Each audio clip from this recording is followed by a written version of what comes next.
Okay. I'm gonna have to look at my computer because I didn't get a copy of the agenda, so excuse me for a minute. Trying to get it up. Would you like me to send you No, it's copy not of the that, is agenda? that I have an Apple and you guys send it through Word and I have to go to Word. Oh, It's an Apple computer that I use. It's not, got it. Got it's it. just, okay, It's substandard Apple. yeah. I just haven't updated it. Okay. It is now 6:01, December 6th.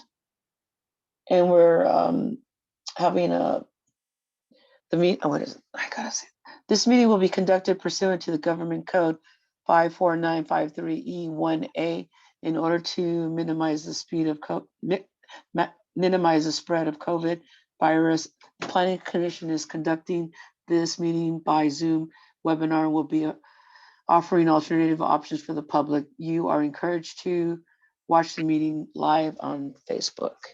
With that, I call the meeting to order. Could you take roll call, please? Yes. Trish? Commissioner Correa, Present. Commissioner Delgado, Present? Commissioner Madaris, Here. Commissioner Morris Lopez. Present. We have a quorum. Thank you. Could we have, Tony, would you do Commissioner Correa, could you do the Pledge of Allegiance, please? Yep. Let me get up here. I pledge allegiance to the flag of the United States of America and to the republic for which it stands, one nation, Nation, God, under God, indivisible, with indivisible, liberty and justice for all. Thank you, Tony. Welcome.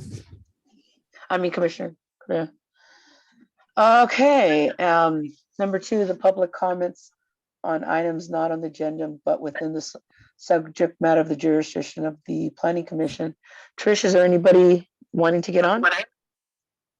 No, I don't see any hands raised at this time, Chairperson. Okay, then I'll close public comments. Number 3, informal projects. Brian, we have none? No, we have no informal projects. Okay. Number 4, action items A. Does anybody want to make a motion to approve the affidavit of the posting of the agenda? So So be moved. it. Second, Okay, Tris, let's have a roll call, please. Yes. Let me get my roster here. Commissioner Correa, Yes. Commissioner Madaris, yes. Commissioner Morris Lopez, Yes. Chairperson Delgado. Yes. All members of the commission being present, the motion as stated by the maker passes unanimously. Thank you.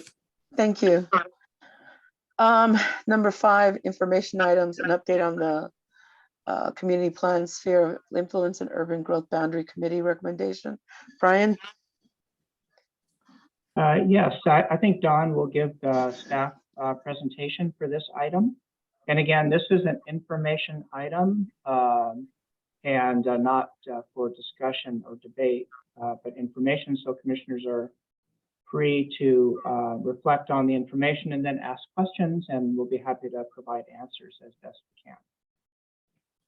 And just as a way of helping Dawn a little bit, there's the staff report I have on shared screen. There are 2 letters, there's a map, and then there are some general plan listed policies and a little excerpt from the historic San Juan Bautista plan that's relevant here. Okay. So at your pleasure. Sure. Thank you, members of the Planning Commission. We had a community meeting back June 13th of this year. It was rather unsettling. I was unable to attend, and staff received feedback that we were getting out ahead of the community, and so we were able to call and get a extension of the grant money that we're using to fund this work. out until September 2023, which allowed us time to step back and to reconvene the Urban Growth Boundary Sphere of Influence Committee, the ad hoc committee, which consists of Councilmember Friels as chair, Councilmember Edge, Planning Commissioners Jackie Morris Lopez. And at the time, we had another planning commissioner who's no longer on the commission, and that would be Luis McChain, and then our member at large, who was reappointed and was EJ Sabathia. And when that committee met again following that June meeting, we had a really good discussion, I thought, in November. It took a while to get the committee together. We per the chair's request, we sent an invitation to every property owner that was either adjacent to the city's boundaries or within the 2016 proposed sphere of influence. And that turned out to be not real productive. I don't think people understood exactly what we were talking about. We only got 1 or 2 responses, but I shared that feedback, a little feedback that I had with the committee in November, and we sat down in the library and we had a really productive meeting. And I know Commissioner Morris Lopez is on the call tonight, and maybe she wants to talk about that a little bit. From that, we developed a much smaller idea of a draft map and a much smaller idea of the sphere of influence. And since then, we've sent a second letter to the same property owners around the week of November 11th. And I hadn't gotten very many responses until after the holidays. It seemed as if everybody got their family together and they said, "Hey, brother," or "Hey, attorney," and I must have had 10 calls following Thanksgiving. And so what we're doing is we're going through these iterations, and I'm meeting with property owners. I met with the Dassels Friday afternoon. Brian and I did. They have 4 parcels that are either shown as either being in or out of the draft map. And so we're still open to making changes, and the committee is not done yet. I got a call from the chair, Scott Friels, today, Councilmember Friels, and he wanted me to convey that we are still in draft form. We are still receiving input, and I'm trying to meet with the committee again, but unfortunately 2 of them got elected to city council. So congratulations, Jackie and EJ. And Scott and I agreed that we would try and reconvene in January when things get reorganized and all the dust settles from the changes that are happening. We'll have new planning commissioners, or perhaps existing planning commissioners will be reappointed, whatever the case may be. The genesis of the map is that there are 2 layers, as we did before, but this time it's more clear to see what we're calling a green belt area around the city. And Brian and I were researching this on Monday just to confirm that the city's general plan has an open space element, and in it recommends, it's a goal of our general plan to establish a green belt area around the city outside the sphere of influence. So the map that was looked at in June had it included in the sphere of influence, and so the sphere of influence was coming out looking really big, and I think that startled and scared a lot of people. But instead, this green belt concept is one that other counties use. We provided an example of a green belt agreement, shared it with Mr. Dassel, for example, Friday. We shared it with the committee. And these are properties that the county and the city would agree to. Now, it's kind of hard to see because we chose yellow to be those properties in the sphere of influence. But this is the old cement plant, and this is Highway 156 going through town. So you get your orientation. This is the Nyland Ranch that's already been put in a trust, and that's an example, open space trust. That's an example of a green belt designation. That property will not be developed any more than the county zoning, the existing county zoning allows. So if that's a 1 house for 5 acres or just 1 house on the whole parcel, it varies from parcel to parcel. We carved these out, these parcels here in this section, to be part of our green belt recommendation. The old cement plant. This is Mr. Dassel's properties here as well. His son owns these 2 properties, James Dassel, and all the way out down 156. These properties are outside of the sphere of influence, but the goal would be to negotiate and work with the county and the property owners so that we could establish an agreement that includes as many properties as we can to be preserved in a green belt under the existing zoning. So if it's agriculture, then it would stay agriculture, with the hopes of getting more and more of these properties around our city to be in the same status as the Island Acres Ranch in the public trust. So that's the nature of the draft as we know it. But there are changes that will be considered by the committee. So the committee will be meeting again. For example, parcel 43 and 22 on this map have the same owner, and one is in the sphere of influence as one is out. And the property owners made it very clear that they want to be outside the sphere of influence. I've had conversations with most of these property owners on Renton Court, and they all want to remain outside. And then we have the curiosity of, for example, the city does provide water for parcel 64, but not parcel 58. So we need to go through and see where we're already providing services to some parcels outside the city limits. So as Mr. Dassel pointed out, there's a lot of work still to be done, but we wanted to honor the Planning Commission and give you an update of the work. So this is a draft map. No decisions have been made yet. And in fact, they would have to come back to the full Planning Commission and then the full City Council before any recommendation is made to LAFCO for the city's new sphere of influence. But I wanted to share this map with you. It was shared briefly with the City Council November 15th. This is the exact same map, but now we've spoken and met with, well, maybe I would say a dozen different property owners, and a lot of them have no idea what we're talking about.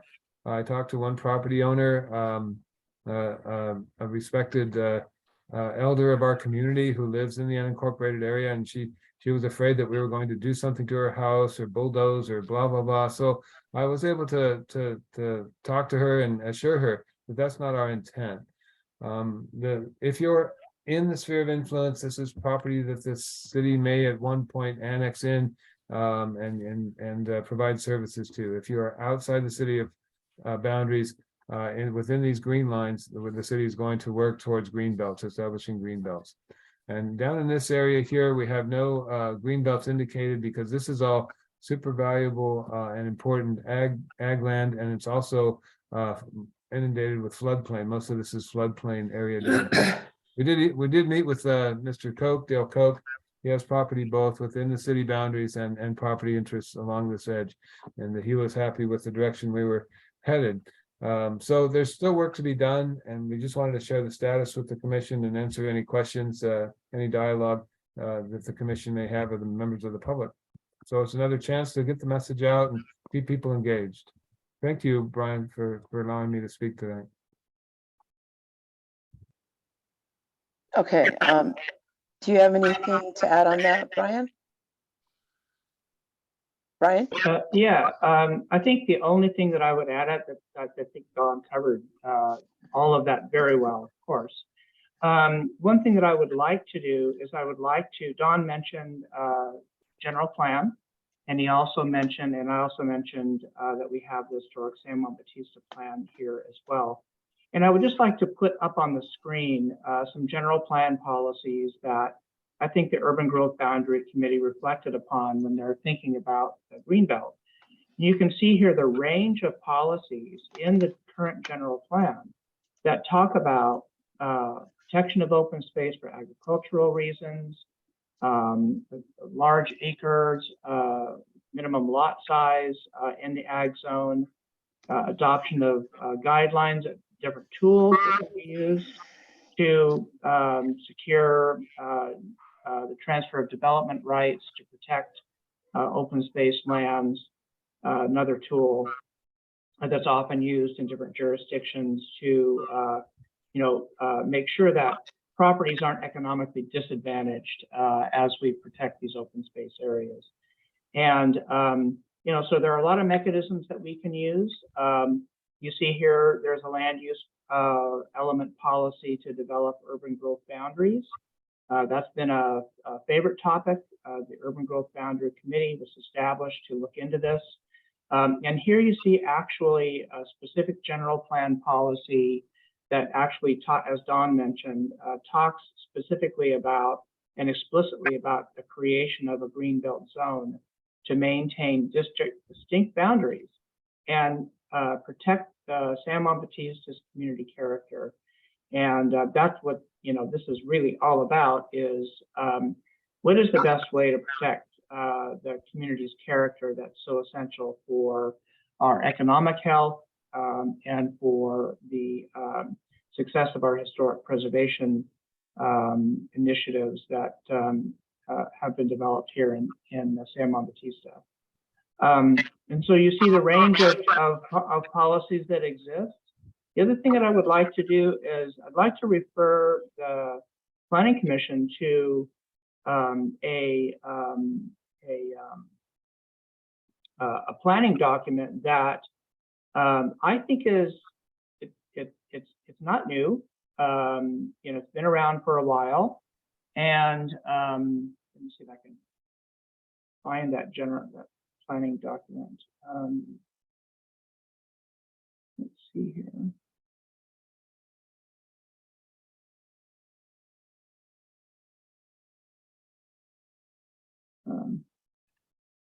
Pardon me, just a second.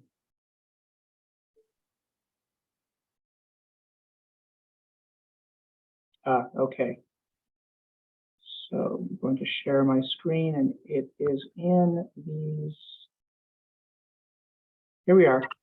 So if everyone can see this, this is a plan that was adopted in 2002. You're not sharing, Brian, you're not sharing, I'm sorry. I'm not No. sharing. Okay, all right. So let me share the screen. Okay, here we go. All right, everybody can see that, hopefully. Yes. So here's a plan that was adopted in 2000. This is section 2.4, and the plan is full of sort of prescriptions for how to protect community character, how to maintain strong town and county distinction.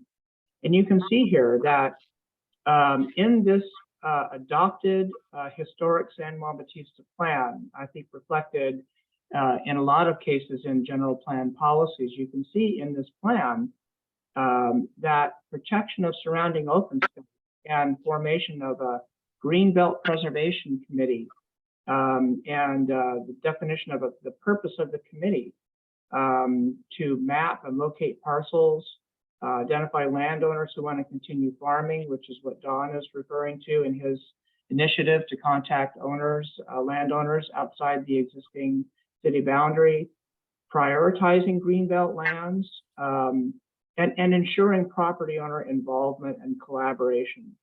And then integrating these concepts into the general plan for use as the city makes decisions on infrastructure, land use, where development might occur, where open space should be preserved, and the reasons why that open space should be preserved. So there's a lot here in this plan that was carried forward into the general plan that we currently have. And I know there's been some criticism of the current general plan. However, with the range of policies that we have in the plan that promote open space preservation and the formation of greenbelt lands, you can see here that these concepts have been carried forward, pretty faithfully, I think, although in a different format. So I just want to share that, and I encourage everyone to read the historic San Juan Bautista plan adopted in 2002, and to look at the open space and conservation element policies in the general plan as a way of providing the necessary background to consider this important topic. So that's what I wanted to add. Thank you, Brian. Thank you, Don. Any public comments? Or can we have public comments with this informational, Sure, Brian? sure. Yes, we can. Okay, okay. Yeah. Trish, is there anybody for the in the Facebook or on Zoom? Yes, I do have one hand raised. Dan DeFreeze. Okay, could you clock him at 3 minutes, please? Yes, I will. Thank you. If you'd like to unmute, Dan? Hopefully I just did. Can you hear me? Yes. Okay, thank you, Trish. Thank you, Don, Brian, planning commissioners. Brian, I was wondering if you might be able to put the draft map back on your share screen. Yes, I can, of course. Hang on just 1 second. I was turning on Facebook when you mentioned it. Oh, my God. Yeah, okay, all right, well, there now, so. Let me find it.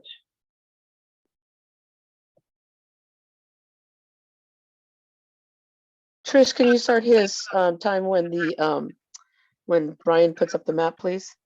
Certainly. Thank you, Madam Chair.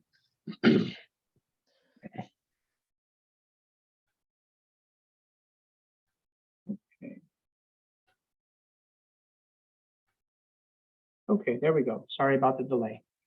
Okay, great. Thank you, Brian. So I had two questions. The first is looking up at the legend or the key in the top right-hand portion of the map. I see 4 designations: the San Juan Bautista city limit, the San Juan Bautista sphere of influence, the growth belt planning area, and a parcel legend. But what I don't see is anything indicating where a urban growth boundary might be placed. Is that indicative of the fact that the city is no longer pursuing an urban growth boundary? I don't think so. I think that and Don may have a good answer for this as well. I don't think so. No, I think that's still part of the conversation. And the question is whether that urban growth boundary is coincidental with the sphere of influence, or whether it's a different location, whether it's what is the context for the planning area versus the sphere, and how do these terms fit on this particular with this particular concept. Okay. So I think it's still part of the conversation. I think it will be. It's part of the lexicon that we have for land use lexicon and policies for the city. Okay, good. And that's something then that this urban growth boundary committee, in fact, is tasked with determining as far as its location. Is that true? That's part of the work still to be done. Yes. Okay, thanks, Don. The second question I had is just a point of clarification regarding these discussions about green belts. I'm not aware of any means by which the city, as a municipality, can compel an unwilling landowner to transfer his or her property into a land trust or conservation easement in order to create a green belt. Are you? In other words, No. what to do in the event of an unwilling landowner with creating these green belts? So I think that the various tools referenced in the general plan, in those policies that I put up on the screen, are some of the tools that are available to the city, and none of them involve force. They involve cooperative, collaborative arrangements with property owners. I think it's up to the city for areas within the city itself to designate land, for ag. There's a lot of policies in the general plan that call for protection, preservation of agricultural lands, although it's unusual, I think, to have so much agricultural land within the jurisdiction of an urban area. Our general plan anticipates that the city will have agricultural lands and has specific policies to deal with that. So in addition to some of these different tools that involve collaborative exercise between the city and property owners, there are the zoning and general plan designations. And you saw a reference to large lot ag zoning, 40-acre minimum or 160-acre minimum or 35-acre minimum lot sizes. So those are the different tools. Okay. And so we're not in the business of compelling people, and that's why Don is doing outreach at this point. Well, and Sure. Dan, we found an example in Ventura County, which answered a question for me that came up when you were on the subcommittee. And shouldn't the sphere of influence be exactly like the incorporated boundaries? I know that you were in favor of that position at one time. And I originally worked for the city of Moore Park, California, in Ventura County, and I shared with the Urban Growth Boundary Committee that in Ventura County, where the county has adopted agreements and ordinances to establish a green belt between Thousand Oaks, Simi Valley, and Moore Park, that green belt that they've established there, the Tierra Hara green belt, and you can Google that, goes right up to the city's incorporated boundary. So their sphere of influence is the same line as their political boundary because they have this protection. They have this county green belt ordinance that goes right up to their boundary. It says you're not going to annex any property between Thousand Oaks and Moore Park. And actually, the way Moore Park's grown since it incorporated is more to the north, more towards Fillmore. So it has been a very effective tool. But without that ordinance in place, it just feels like you want some kind of buffer. And so so it makes more sense now, as I see that our county has not ventured into green belts or green belt agreements. This is something that's a new ground, and no, we can't compel any property owner to be within a green belt, nor can we compel the county to execute an ordinance such as Ventura County has. But I'll say that much of the conversations I've had, the people who own these properties want to see them pristine and they don't want to see them change. So a lot of the property owners I've been talking to like it just the way it is. Well, that's encouraging. That's very, very encouraging. And I would think that we should get the San Benito Agricultural Land Trust as a to the table and as a part of the conversation too, because I'm assuming they would be the grantee to any type of conservation easement that would prevent development of these quote unquote greenbelt properties. Yes. But Mr.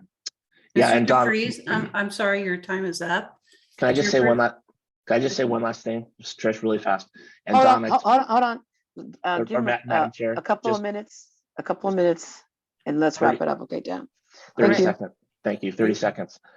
And Don, the question of where these lines exist and whether they all are coterminous, isn't, a UGB and a SOI, isn't that one and the same? And should it be right on the, that's what we started grappling with day one on this committee.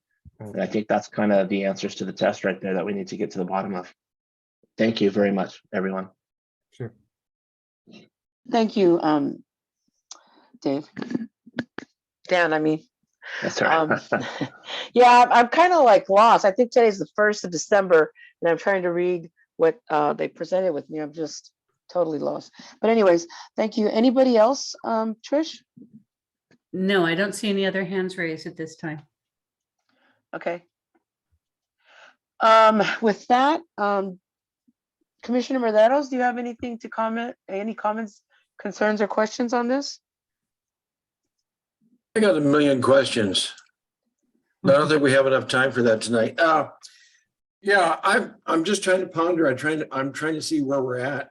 One of the things that I'm thinking of, if I may be so bold to pursue any questions and comments, is we've been at this for over almost 2 years and then going on 3 years, and I'm just wondering. How much longer this is going to last, as far as a committee is concerned. So that's one of the questions I have. And one of the other things that came up in the times that we had spent a lot of time working with this, as far as with the community, with the staff, and is we had hired some people, EMC and also Blue Zones. What's happened? My question is, what's happened to those two consultant groups that we hired? And what portion of what we're looking at today had any impact on the maps that we see today? Those are, I don't know,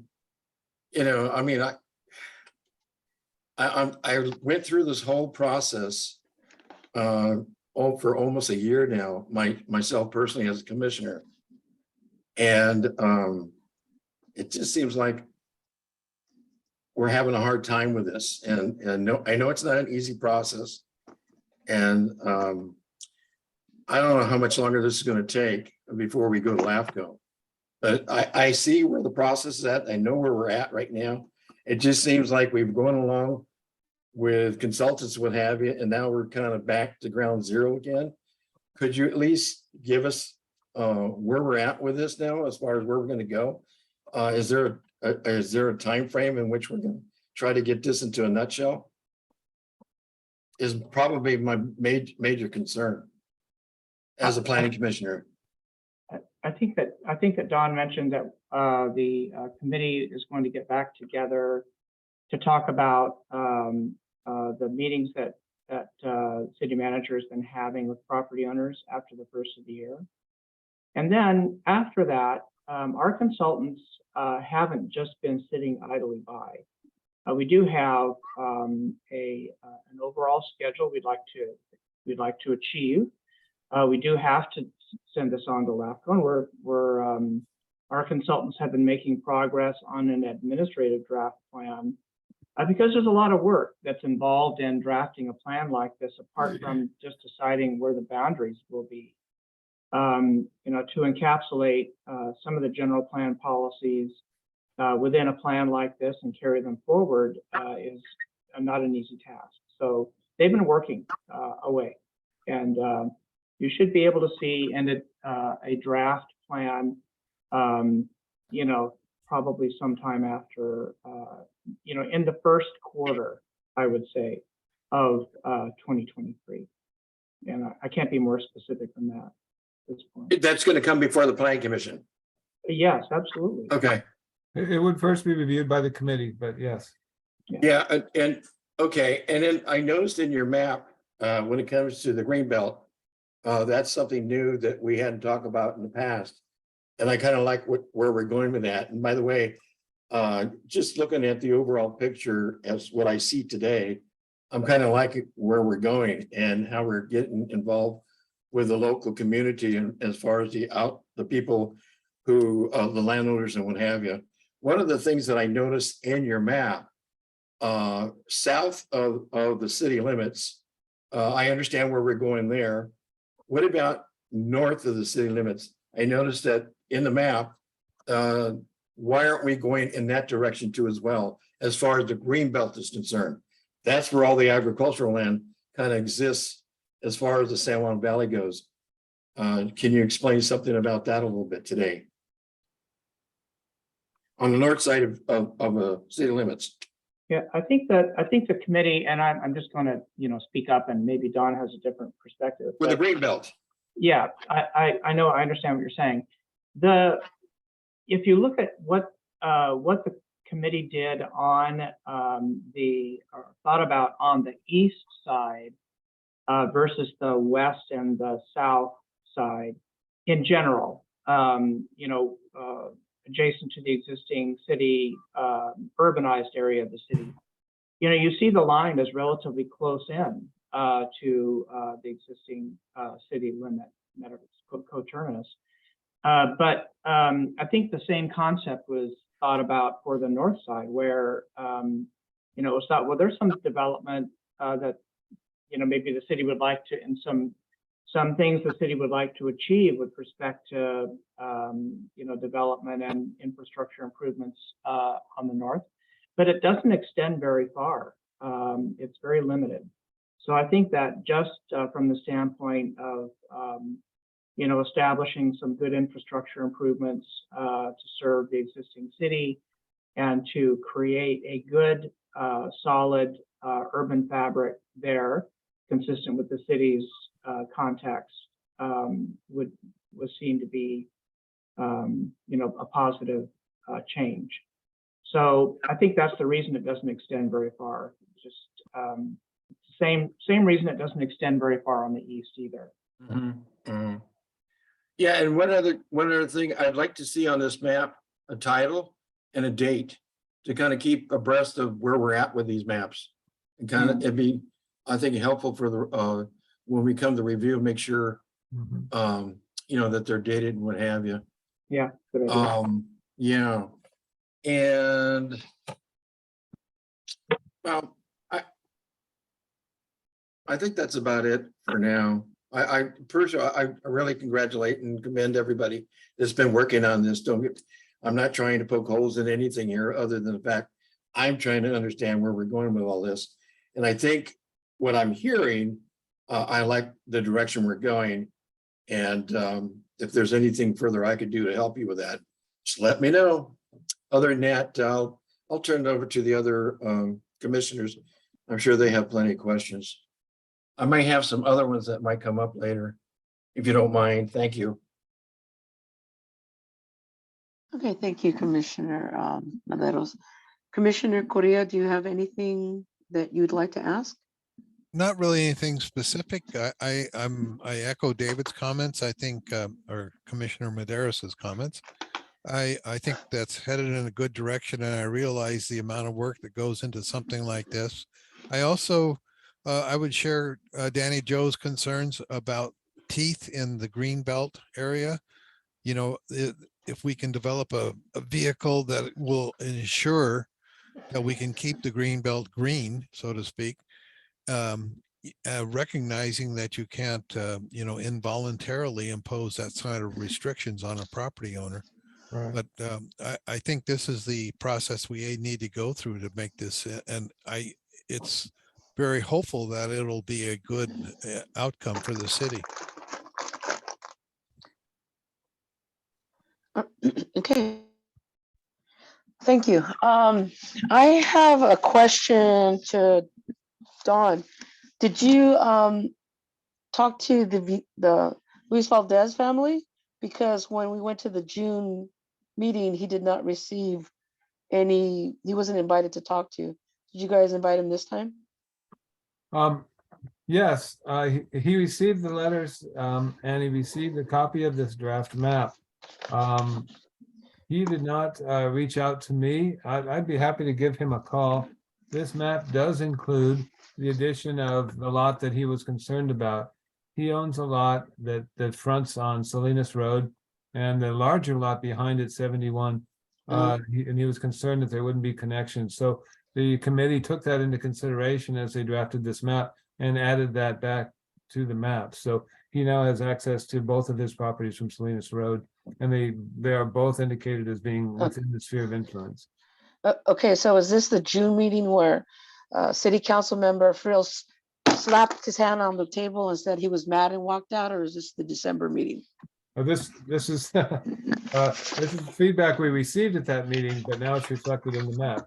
Well, I'm not sure, Don, because Frills was mad and slapped his hands on the table, and Freeman walked out, because that was a question if we could even adhere to what we discussed, because it was not a meeting, because they both walked out and so did Flores.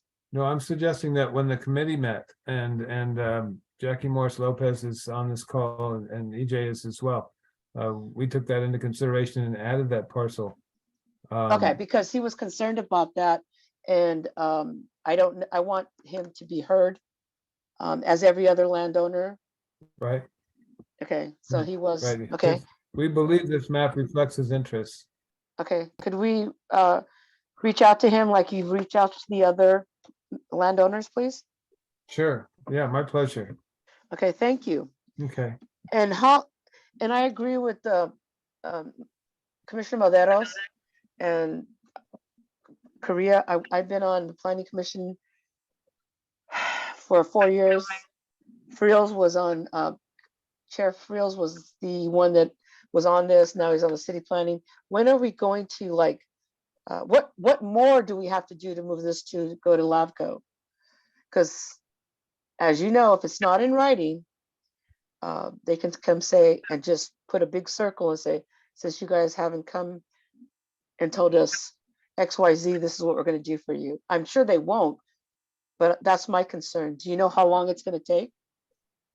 And like Commissioner Madero says, we should have dates and, you know, projections of when we're going to complete these and when we're going to send it in. Do you know that? Not exactly. It's encouraging that property owners are feeling more comfortable in reaching out to City Hall. And I would like to see more time given, at least through the holidays, and that feedback always be welcome. There are formal steps, as you're probably aware. We Yes. need to complete the municipal services report that talk about our ability to provide law enforcement and fire safety and other things to those proposed lots. However, it's smaller than the original general plan, so it shouldn't be that difficult to put those documents together. And then there's a whole CEQA process, and Brian understands the CEQA process better than I do. But it is a lengthy process to get all the CEQA and studies done in order to get this before LAFCO. We have until September 2023. That's been my goal anyway, to try and get this to the planning commission. I hope it doesn't take that long. I hope we have something before the commission, as Brian said, in the first quarter of next year. Okay, okay, and at some point too, if these landowners don't want to talk to you, and like the Greenbelt you have expressed, we don't have to force them, and if they don't want to, I would consider that they don't want to be a part of it, and we should just move forward. That's what I think. That's just my opinion. Because when are we going to stop asking? Since this has been since 2019, we've Yeah. been. No, And 2021. Yeah, it's been a while. yeah, and at some point we have to say, okay, we've given you ample opportunity to talk to us for your advice. And you've reached out to some of the landowners. So at what point are we going to say enough to reach out to these landowners? Yeah, I think the chair of the subcommittee would agree that we need to end this and move forward. So I think Scott's in line with you in that. Okay. If I have another question, I'll ask.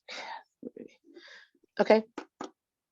With that, You do have Vice Chair- Jackie on the Jackie's on. the yes, phone? yeah, I know. I was going to ask her to do Sorry. it now. Sorry. Vice Chair Jackie, do you have anything to say about this? I left you for last because you were on the sphere of influence and on this committee. And I thank you for all your work and all the attendees that are doing this, for us. Thank you. I know it's stressful. And when people get mad and walk out, that's not helpful, but thank you for always saying there, Jackie. Do you have anything to say? Yes, thank you, Chair Delgado, and this is Vice Chair Morris Lopez. The last time that I will use this title. As City Manager Reynolds pointed out, I've been elected to the City Council. With that being said, this is my proposal and also my issue of concern, is that we're supposed to have met with the ad hoc committee, which I am a member of, along with City Council member Scott Friels, community at large, newly elected EJ Sabathia to City Council, and Councilwoman Mary Edge. And, we've had a lot of fits and having meetings. They've been sort of very spaced out, which really hinders the continuity of the subject matter. And the attachments get lost or get sort of filed in a kind of an inappropriate order. So I do agree with the comment about dating all the documents, especially the maps. I think everything should be, correlated properly because it makes for easier reading and correlation of where we're at. And I don't agree with my fellow commissioners, Correa and Medeiros, and actually Chair Delgado. I don't feel that we need to rush this along. You understand that this is a huge decision before us. And I'm quite surprised that Blue Zones and EMC consulting groups are working silently behind the scenes. I was under the impression that because there was so much dissension and conflict at the June 13th meeting, and also the distinct impression, or not impression, but actually the message that was relayed back to our city manager and assistant city manager, the community was not happy with this, where it was going. So I'm quite confused as to why they're working behind the scenes. I feel that just creates a little bit of mistrust as well and lack of transparency, because I thought that we were handing this over to us, the ad hoc committee, to go ahead and do our work. And I wish that we could have, and I'm going to push and talk to Scott Friels, the chair. We really do need to have a current meeting this December with the intact ad hoc group. I don't think it's a wise decision to put this on new members in January. We will have lost the discussion, the flavor of what we're doing. And I also agree with committee excuse me, audience member, Mr. DeVries, that, you know, and I sat at this meeting and I did listen to Mr. Reynolds talk about the green belt, but having rethought this, I really think what we really have been talking about for years is that we really need a hard and fast boundary, and that is our UGB. That is the urban growth boundary. And I agree with Mr. DeVries, who is well-versed in land management as an attorney, that cities cannot create this and enforce this on property owners. I understand what Brian had said, that it's all in cooperation, spirit of cooperation, but nonetheless, why are we skirting away from an urban growth boundary? That's a hard and fast boundary that says this is where, and this is where the development must end. And like I said, we have to get this right. So trying to push this along, I don't think it's taken too long. I think what's happened is the ball got dropped years ago. And so now we're feeling like we're squeezed and we have to make a decision before the county makes the decision for us. I don't fully agree with that. I think it's up to us to make a good decision. I also feel that name dropping property owners out on the Mission Vineyard track, because that's how I know it, Mission Vineyard, not the new San Juan, not the South San Juan. It will always be Mission Vineyard. We can't just name drop certain property owners. That's not fair. It's not equitable to the rest of the people that own land, no matter how small or large out there. So I really think we need to push for an ad hoc committee. I think we need to keep our current ad hoc committee intact. It would be very inconvenient and I think not a good process to continue with a brand new group when we've come this far. And that's basically what I have to say tonight. Thank you. Thank you, Jackie, but I thought you guys were meeting along all this time. I'm sorry that you guys weren't able to meet via Zoom. That could have been a possibility. In the library where that back office is, it should be cleaned out by now, that you guys could have met there, or in the City Hall, 6 feet apart. I'm sorry that you guys haven't met. I'm sorry that it hasn't been anywhere. I wasn't aware that you guys haven't had as many meetings as you guys would have liked. And that again falls on the chair and Dawn. Why hasn't it, Dawn, why haven't there been more meetings for this committee to meet? Dawn? Dawn, are you there? Yes, I'm here. Thank you. It falls on you and the chair. Why haven't you guys made it? May I answer the question? May I answer Yeah, the question, could you Commissioner? please? Sure. Be happy to.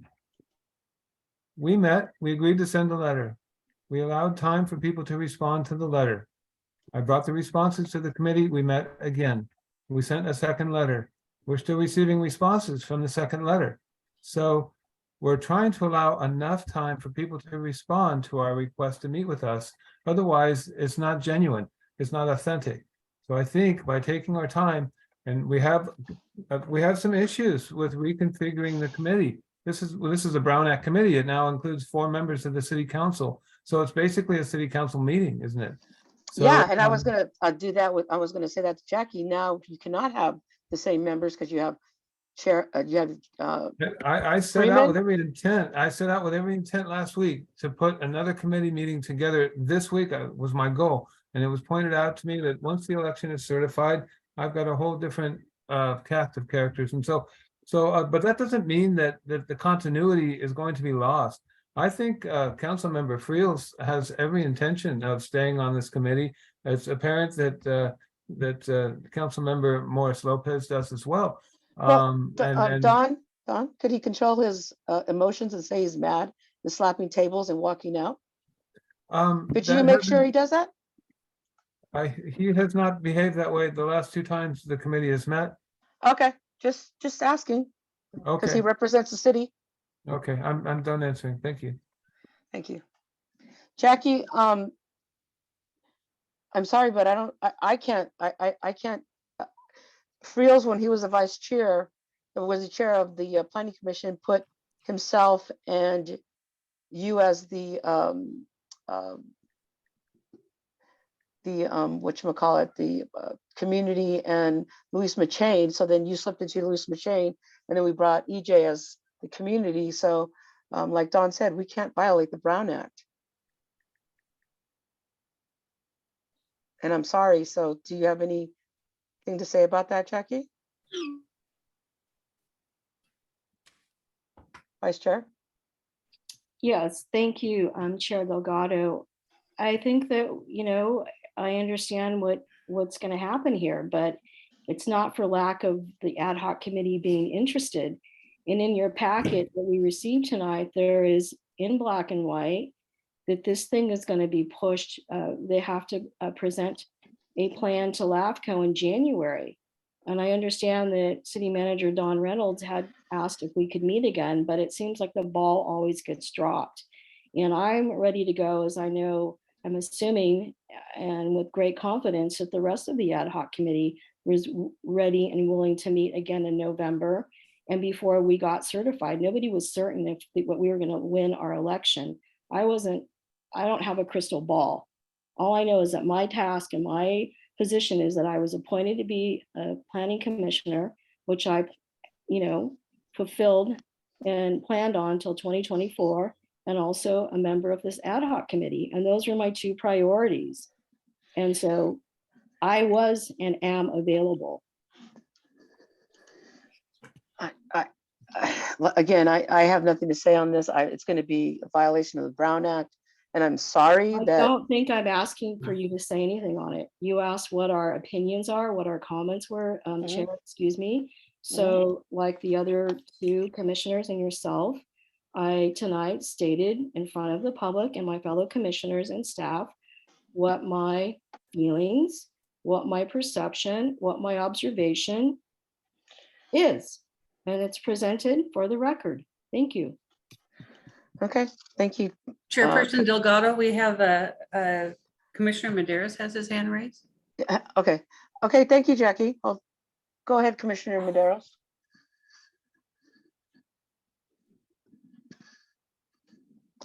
Unmute, Okay, please. I'm here. Yeah. Thank you. On the packet, did you hand it out? You have the urban growth boundary sphere of influence ad hoc committee status, which was September 20th. And on page 3, in the first paragraph, it reads, perhaps that can be avoided with, let me put my reading glasses on, a recommendation to zone these preservation parcels for rural use, including agricultural, and restricting residential to one home per 40 acres.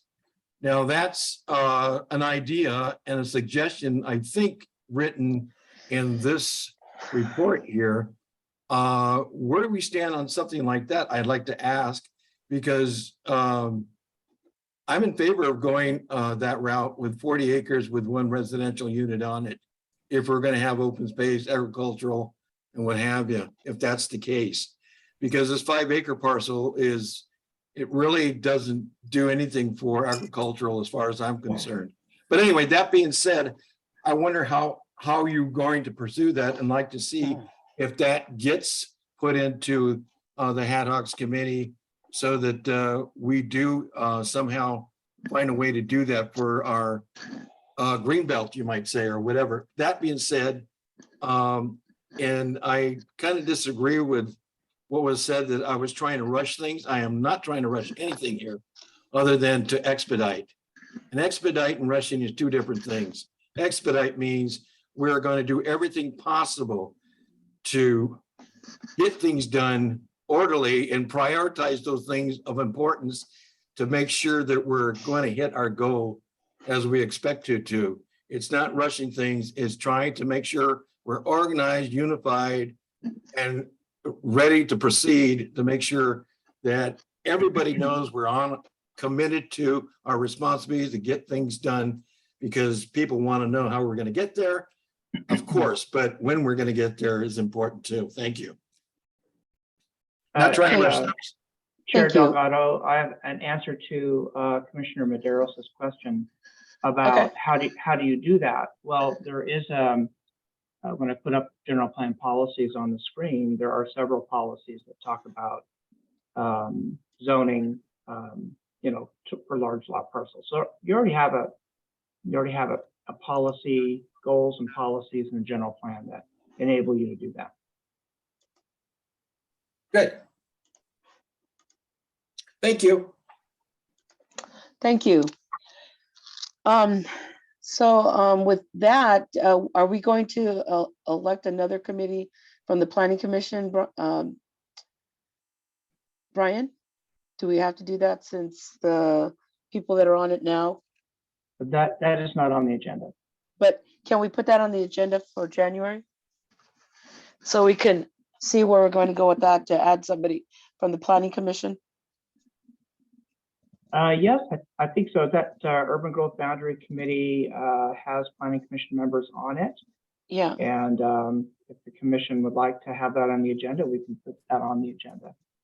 okay, well, I have nothing else to say. I mean, I just want to say, like, Commissioner Correa and Medeiros, we've been at this since, and I don't want to rush anything, but like Commissioner Davis says, there's rushing and getting the full spectrum correctly and giving enough time so that we can move forward.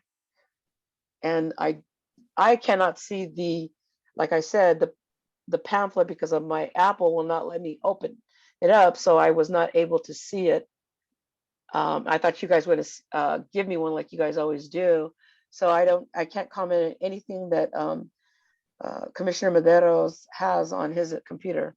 And so I can't comment because I don't have the material in hand. And I would like that material so I can comment and bring this back up next meeting, because I've always asked for a printed copy. And I don't know. I guess you think I'm not going to run again. I don't know.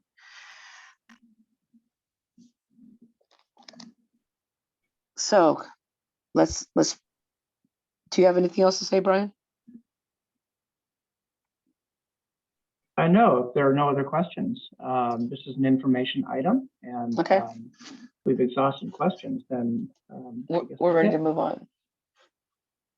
Okay. With that, let's go to 6A, the planning commissioners. Does anybody have any comments, concerns, or questions? Commissioner Medeiros, do you have any questions, comments, or concern? No, not anymore. Thank you. Appreciate it. Thank you. Oh, yes, I do. I'm sorry. I do have a comment. One Mhm. major comment here.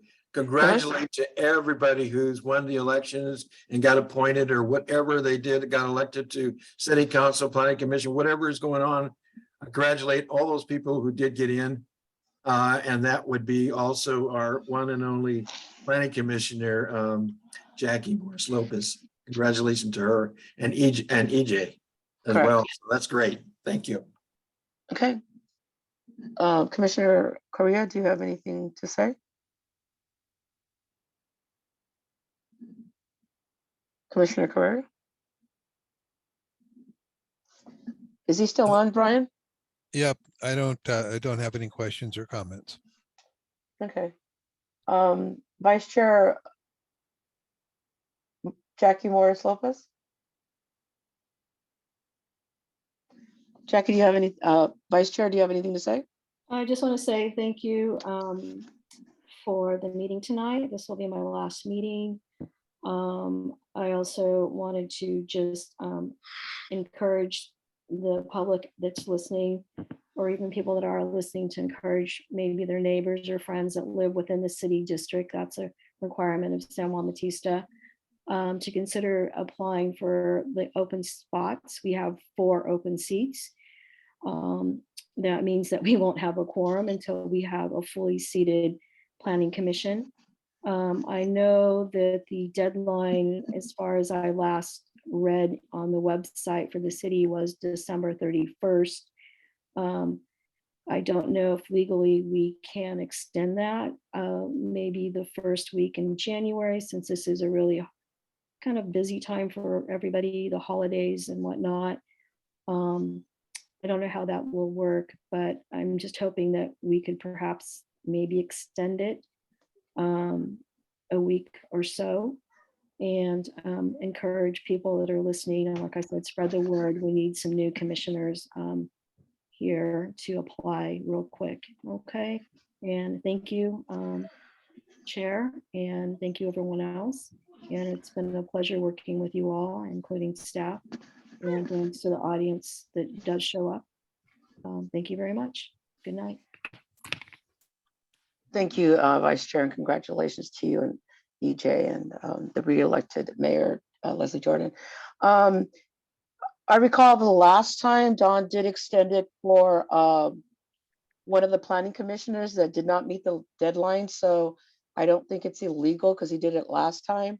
That's a good comment, Jackie. So maybe we can extend it because he did it last time for an applicant. And what I would like to comment, and I always comment, I would like the material prior to the meeting, not the day of when you add something, because I cannot and the commissioners cannot. They go on that line to do this. I can't be prepared if you keep on adding. And we've had this conversation numerous times. I've talked to you guys back in July, August of last year, September, and it still continues to happen. So if anything, please allow the next planning commission to be well equipped and have the materials in hand. I have been beating the dead horse for 4 years with Don. I want printed material. I like hand in. I would have gone and picked it up today. I would have figured it out because I am not prepared when you guys don't allow me to be prepared.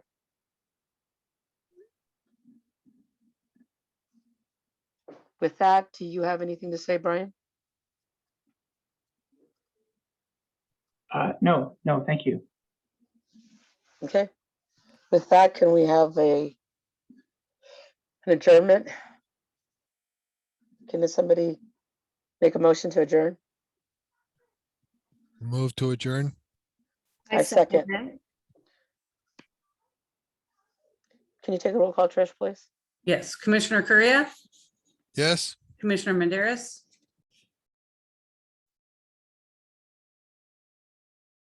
Medeiros?